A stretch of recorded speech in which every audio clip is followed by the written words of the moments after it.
अज़ीज़ो दोस्तों, ईमान जो बुनियाद रसूलुल्लाह सल्लल्लाहु अलैहि वसल्लम जी मोहब्बत आहे।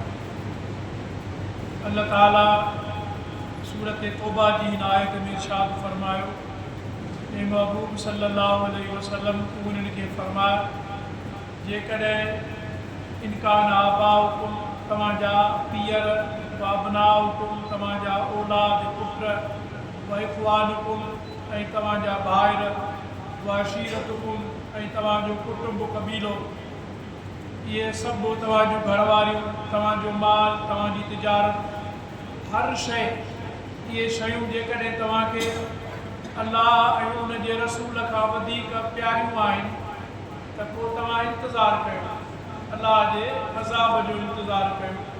तव्हां मोमिन कोन आहियो, तव्हां उन वक़्त में अल्लाह तबारक व तआला जे रहमत जा मुस्तहक़ न बल्कि अज़ाब जा मुस्तहक़ आहियो। तंहिंजे करे तव्हांखे हर शइ खां वधीक अल्लाह ऐं उन जे रसूल सां मुहबत करणु घुरिजे। ॿी हदीस शरीफ़ में आहे, ला युमिनु अहदुकुम हत्ता अकूना अहब्ब इलैहि मिन वालिदिही व वलदिही वन्नासि अजमईन। तव्हां मां को बि तेसि ताईं मोमिन नथो थी सघे जेसि ताईं जो पंहिंजे माउ पीउ खां, पंहिंजी औलाद खां ऐं सभिनी माण्हुनि खां वधीक जेकॾहिं मूं मोहम्मद करीम अलैहिस्सलाम सां मुहबत नथो करे तेसि ताईं उहो मोमिन नाहे। त सभु कुझु ईमान जो ताल्लुक़ आहे रसूलुल्लाह सल्लल्लाहु अलैहि वसल्लम जी मुहबत सां। ऐं हज़रत उमर फारूक रज़ी अल्लाह ताला अन्हु जॾहिं इस्लाम आंदो, महबूबनि करीमनि जे दरबार में अर्ज़ु कई, या रसूल अल्लाह, मूंखे तव्हां दुनिया जी हर शइ खां वधीक महबूब आहियो सवाइ मुंहिंजी जान जे, यानी अञा मुंहिंजी जान मूंखे वधीक प्यारी आहे। अलाह जे हबीब फरमायोसि, अञा तुंहिंजो ईमान कामिल कोन्हे, मुकमिल कोन्हे। पोइ जॾहिं महबूबनि करीमनि पंहिंजो नज़र करम उन ते फरमायो, पंहिंजो हथु मुबारक रहमत वारो उन जे सीने ते फरमायो, त पोइ हज़रत उमर फारूक अर्ज़ु कयो, या रसूल अल्लाह, हाणे अलाह जो कसम मूंखे तव्हां मुंहिंजे जान खां बि वधीक प्यारा। महबूबनि फरमायो, अलाह न सम, हाणे तुंहिंजो ईमान कामिल ऐं मुकमिल थियो। त ईमान कामिल ऐं मुकमिल तॾहिं थींदो जॾहिं हर शइ खां वधीक अलाह जे रसूल सां मुहबत थिए।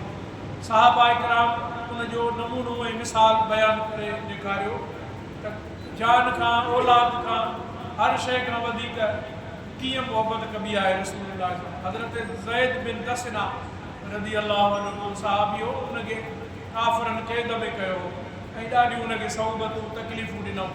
हिकिड़े ॾींहुं कंहिं काफ़िर हुन हज़रत ज़ैद बिन दसना खे चयो त छा तूं चाहींदो त तुंहिंजे हिन जाइ ते जो रसूलुल्लाह हुजे हा ऐं उहो तकलीफ़ूं इहे बर्दाश्त करे हा। हज़रत ज़ैद बिन दसना जे अज़मत तां ऐं अक़ीदत तां, मुहबत तां क़ुर्बान वञे, चई त हीअ त छा, पर मां अलाह जो कसम मां इहो बि पसंदि कोन थो कयां जो मुंहिंजे महबूब करीम खे पेर मुबारक में को कंडो लॻे ऐं मां घर में आरामी सां सुठो हुजां, मां उहो बि पसंदि कोन कंदुसि। सहाबी ऐं सभु कुझु अलाह जे हबीब तां पंहिंजूं जानियूं क़ुर्बान कयूं, औलाद क़ुर्बान कयूं, सभु कुझु। उहो मशहूरु सहाबा जो वाक़ियो न, जंग उहद में जॾहिं मशहूरु थियो त महबूबनि करीमनि खे शहादत मिली वई आहे।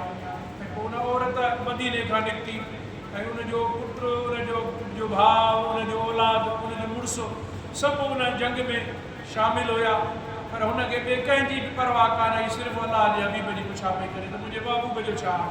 कंहिं ॿुधायोसि तुंहिंजो मुड़ुसु शहीद थी वियो, चई क़ुर्बान थियो।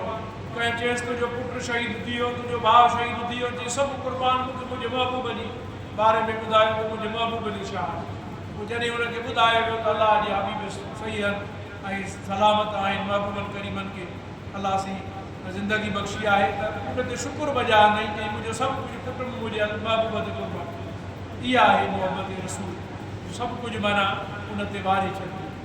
ऐं मुहबत रसूल जी तकाला इहा आहे त महबूबनि करीमनि सां मुहबत करण वारो उनजे सुन्नत सां मुहबत कंदो, उनजी शरीयत सां मुहबत कंदो, महबूबनि करीमनि जी ताबेदारी कंदो, उनजे फरमान ते अमल कंदो। इहा आहे मुहबत रसूल जी तकाज़ा। दावा करे मां मुहबत रसूल सां सरशार आहियां, पर उहो रसूलुल्लाह जी सुन्नत खां परे रहे, रसूलुल्लाह जी इत्तबा खां ताबेदारी न करे, इताअत न करे, हुकुम न मञे, पोइ इहा ठली दावा आहे। अल्लाह से महबूबन करीमन सां मोहब्बत ऐं सदो ताबेदारी नसीब फरमाए।